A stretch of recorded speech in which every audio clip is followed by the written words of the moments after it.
La educación pública es considerada una de las grandes luces del mundo moderno occidental.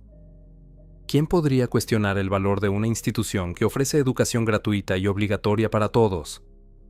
Sin embargo, como muchas otras instituciones de nuestra era, la realidad dista mucho de la imagen idealizada que se nos presenta. Si las escuelas públicas fomentaran el pensamiento crítico, estimularan la curiosidad intelectual y formaran ciudadanos saludables en cuerpo y mente, su valor sería incuestionable. Pero, si miramos más allá de la imagen cuidadosamente construida por los burócratas que dirigen el sistema, encontramos una realidad mucho más oscura. Algunos considerarían esto una herejía, pero un vistazo a la historia revela que la educación no ha sido diseñada para liberar la mente, sino para domesticarla.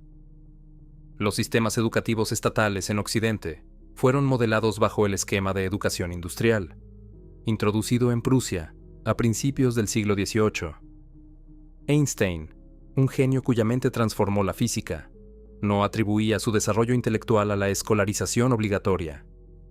De hecho, al recordar sus años en la escuela, confesó que después de terminar sus exámenes finales, su interés por la física estaba casi muerto. Consideraba que uno de los grandes defectos de la educación obligatoria era su método de enseñanza, basado en la repetición forzada y la imposición, en lugar de fomentar el aprendizaje real. Después de más de una década de adoctrinamiento en las aulas, pocos emergen con una genuina sed de conocimiento y una curiosidad viva por los misterios del mundo. Pero si no podemos depender del sistema educativo para generar mentes críticas capaces de cuestionar a las autoridades corruptas, la pregunta es inevitable. ¿Pueden los medios de comunicación asumir ese rol? El problema es que, lejos de ser un refugio de información objetiva y de calidad, los medios han estado manipulando la realidad desde hace mucho tiempo. Si bien el escepticismo hacia la prensa ha crecido en los últimos años, la desconfianza hacia los medios convencionales no es nueva. Nietzsche, uno de los pensadores más irreverentes de la historia, tampoco tenía una gran opinión de ellos. El profesor Richard Malcolm, de la Universidad de Chicago en la primera mitad del siglo XX, observó algo irónico. Aunque nos liberamos de la visión geocéntrica del cosmos, nos sumergimos por completo en una visión ilusoria del mundo, fabricada por los medios. Pero, ¿por qué los medios convencionales eligen el engaño antes que la verdad? Walter Lippmann, periodista del siglo XX, representaba esta visión a la perfección. Se refería a las masas como el rebaño desconcertado y afirmaba que el papel de los medios no era informar, sino mantener a la población en su lugar. Su función era convertir a las personas en espectadores pasivos, no en participantes activos de la sociedad. Y aquí surge una duda inevitable. ¿Ese control sobre la población se ejerce para construir una sociedad próspera y funcional, o simplemente para mantener ciertas estructuras de poder que favorecen a unos pocos? El pensador francés Voltaire advirtió hace siglos que mientras la gente no se preocupe por ejercer su libertad, los tiranos lo harán por ellos. Son activos, implacables, y siempre están dispuestos a encadenar a aquellos que duermen. Neil Postman, un crítico cultural que estudió el impacto de los medios y la tecnología en la sociedad, explicaba cómo la televisión y el entretenimiento han sido clave en el declive intelectual de las masas. Para él, la televisión convirtió todos los aspectos culturales en experiencias superficiales. La política, la religión, la educación y la información se transformaron en meros accesorios de un gran espectáculo, sin que la mayoría se diera cuenta.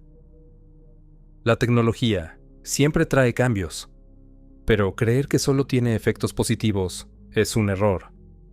Ignorar el impacto que genera, pensar que es neutral, o asumir que siempre beneficia a la sociedad es, según Postman, una forma avanzada de estupidez.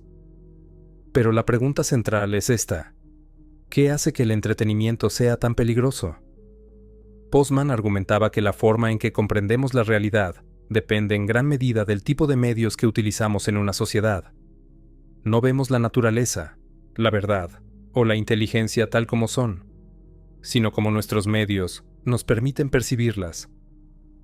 Para él, los medios de comunicación son nuestras metáforas, y estas metáforas dan forma a la cultura. Por eso, la mejor manera de entender una sociedad es observar cómo se comunica. En su época, la televisión era el centro de todo. No había público demasiado joven, demasiado pobre o demasiado educado para escapar de su influencia. Todo pasaba por la televisión, lo que significaba que la forma en que entendíamos el mundo estaba inevitablemente distorsionada por sus sesgos. En una era donde el aprendizaje se basaba en libros y en el uso del lenguaje escrito, la televisión lo reemplazó con imágenes, espectáculo y simplificación. Una de sus grandes limitaciones, según Postman, es que no fomenta el razonamiento profundo. A diferencia del texto escrito, que exige esfuerzo intelectual, la televisión convierte la información en una experiencia ligera, visual y entretenida. Leer un libro requiere una actitud de seriedad y reflexión. El lector se enfrenta solo al texto, con la necesidad de analizar, inferir y pensar críticamente. En cambio, la televisión entrega el contenido ya digerido. No exige esfuerzo, no invita a cuestionar, solo busca entretener. En una cultura centrada en la imagen, la información se fragmenta y se simplifica. No hay espacio para la profundidad. Postman explicaba que mientras la lectura requiere habilidades como clasificar, inferir, razonar y detectar falacias, el entretenimiento visual tiende a presentar información sin coherencia ni lógica. El resultado es una sociedad que ya no se basa en la verdad, ni en el pensamiento racional, sino en el espectáculo. Lo que antes era serio, ahora es un circo. Lo que antes requería reflexión, ahora es un simple estímulo, pasajero. Postman mostraba cómo antes de la televisión, las figuras públicas eran recordadas por sus ideas y palabras. Sus discursos y escritos eran la base de su influencia.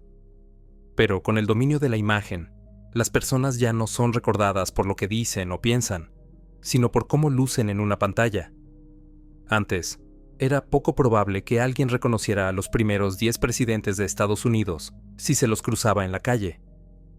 Pero hoy, las figuras públicas no son conocidas por su intelecto, sino por su rostro.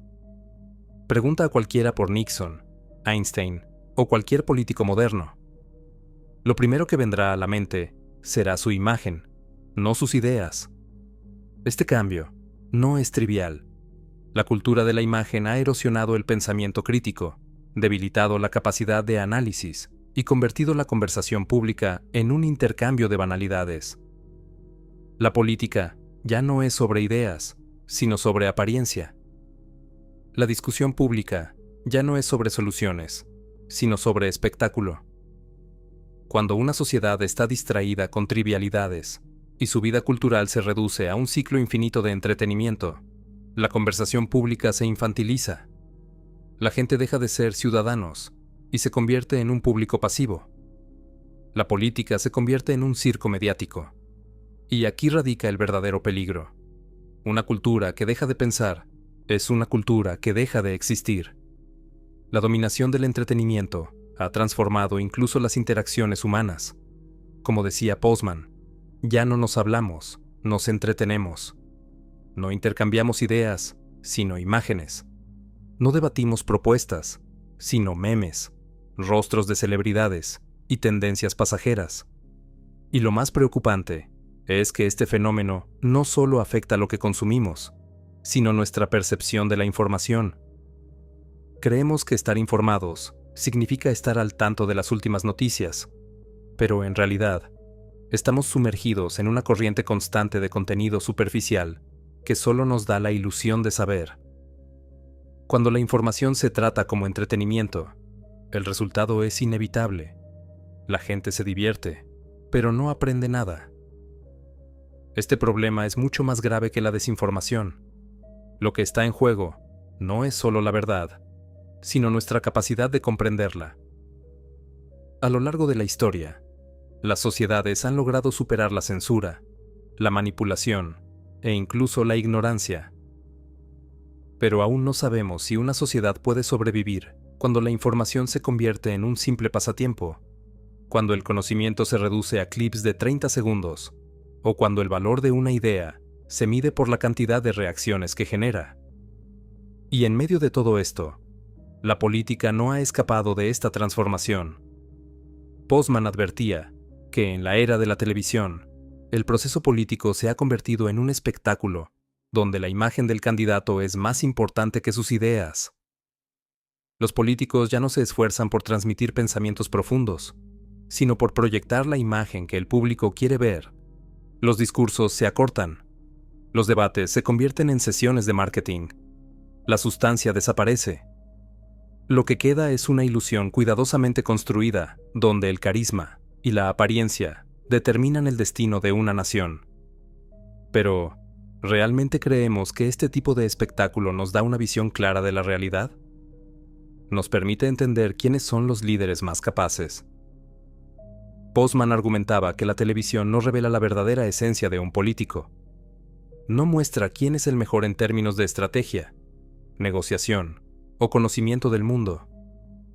Solo nos da una versión superficial, editada y diseñada para ser digerida en pocos minutos. Y aquí surge la pregunta que lo cambia todo. ¿Cómo llegamos hasta aquí?